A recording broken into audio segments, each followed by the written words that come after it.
कहेंगे आप? देखिए, जहाँ तक 370 का ताल्लुक है, नेशनल कॉन्फ्रेंस ने कहाँ कहा नहीं कि हमें स्पेशल स्टेटस नहीं चाहिए। नेशनल कॉन्फ्रेंस तो हमेशा स्पेशल स्टेटस के लिए रही।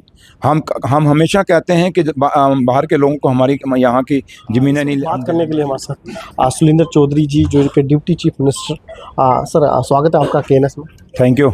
सर, मेरा आपसे सवाल है कि जिस तरीके से कश्मीर में जो वाक़या हुआ, उस पर क्या कुछ कहेंगे आप?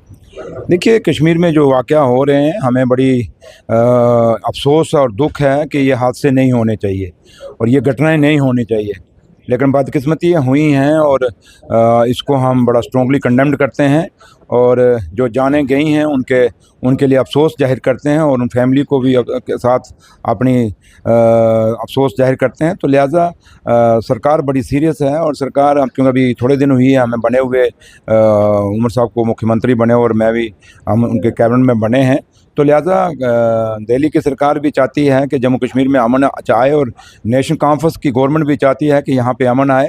और क्योंकि नेशनल कॉन्फ्रेंस ने इन 30 साल की उग्रवाद के दौर में सबसे ज़्यादा अगर नुकसान किसी ने खाया है तो वो नेशनल कॉन्फ्रेंस ने अपने वर्कर खोए हैं, हमारे लीडर इसमें शहीद हुए हैं।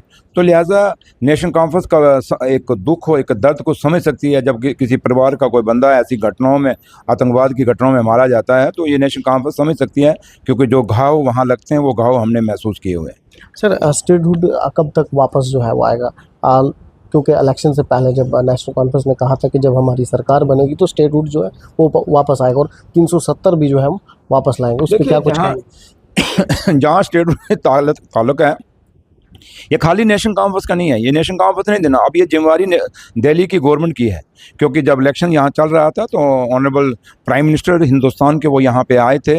उन्होंने कहा था कि जैसे ही इलेक्शन ख़त्म होगा, यहाँ सरकार बनेगी, तो हम आपको यहाँ पे स्टेट वापस देंगे। उससे पहले हिंदुस्तान के होम मिनिस्टर साहब ने भी पार्लियामेंट में कहा था कि जम्मू कश्मीर की ज़मीनें हम बाहर के लोगों को नहीं लेने देंगे, जम्मू कश्मीर के रोज़गार को हम बाहर के लोगों को नहीं लेने देंगे। उन्होंने इसके साथ साथ ये भी कहा था कि जम्मू कश्मीर को जैसे ही हालात ठीक हो जाएंगे तो उसके बाद हम स्टेट का दर्जा देंगे। तो अब इलेक्शन हो चुका है, अब इलेक्शन ख़त्म हो गया है, एक नई सरकार बनी है, टर्नआउट भी अच्छा हुआ, वोट भी वोटिंग परसेंटेज भी ज़्यादा बढ़ी है।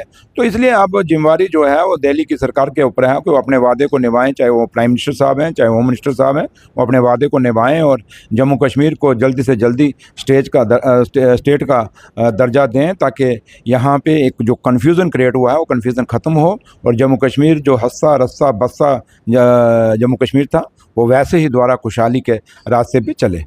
370 के हवाले से क्या है, जिस तरीके से 370 पे जो नेशनल कॉन्फ्रेंस बात कर रही, तो आज किस उस पे क्या कुछ कहेंगे आप? देखिए, जहाँ तक 370 का ताल्लुक है, नेशनल कॉन्फ्रेंस ने कहाँ कहा नहीं कि हमें स्पेशल स्टेटस नहीं चाहिए। नेशनल कॉन्फ्रेंस तो हमेशा स्पेशल स्टेटस के लिए रही। हम हमेशा कहते हैं कि बाहर के लोगों को हमारी यहाँ की ज़मीनें नहीं हम देने देंगे। हम हमेशा ये कहते हैं कि बाहर के लोग यहाँ पे हमारा रोज़गार लेके जा रहे हैं, वो रोज़गार ना लेके जाएं।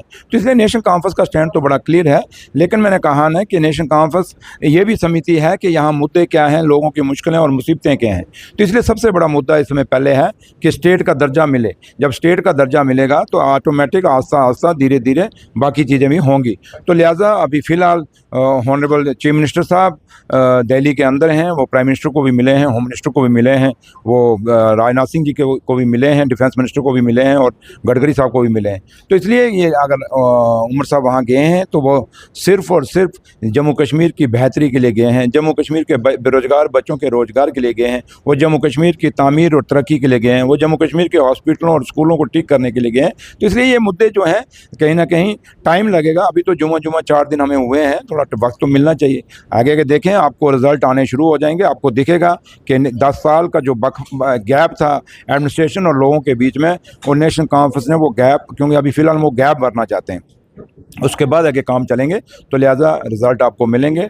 आप चंद महीना और रुक जाएं, आपको बहुत जल्दी अच्छे रिज़ल्ट मिलेंगे और आप महसूस करेंगे कि जिस नेशनल कॉन्फ्रेंस को हमने सरकार में बैठाया है, उस नेशनल कॉन्फ्रेंस ने जम्मू कश्मीर के आम लोगों से लेके एक आखिरी कतार में जो बैठा हुआ आदमी, उससे लेके जो ऊपर तक बैठा है, हर आदमी को महसूस होगा कि नेशनल कॉन्फ्रेंस ने एक बदलाव लाया है। नेशनल कॉन्फ्रेंस के टाइम में बेरोज़गार बच्चों को रोज़गार मिला है और आप इसी से हिसाब रखते हैं। आप कितनी देर के आए हुए हैं, यहाँ कितने लोग बाहर खड़े थे, आपको टाइम नहीं मिल रहा था। चाहे वो चैम्बर्स है, चाहे वो बार है, चाहे वो ट्रांसपोर्ट यूनियन है, चाहे वो अनएम्प्लॉयड यूथ है, चाहे वो ट्रेड यूनियंस हैं, हर तरह के फील्ड के लोग यहाँ मुझे मिल के गए हैं और अपनी अपनी डिमांडें बता के गए हैं।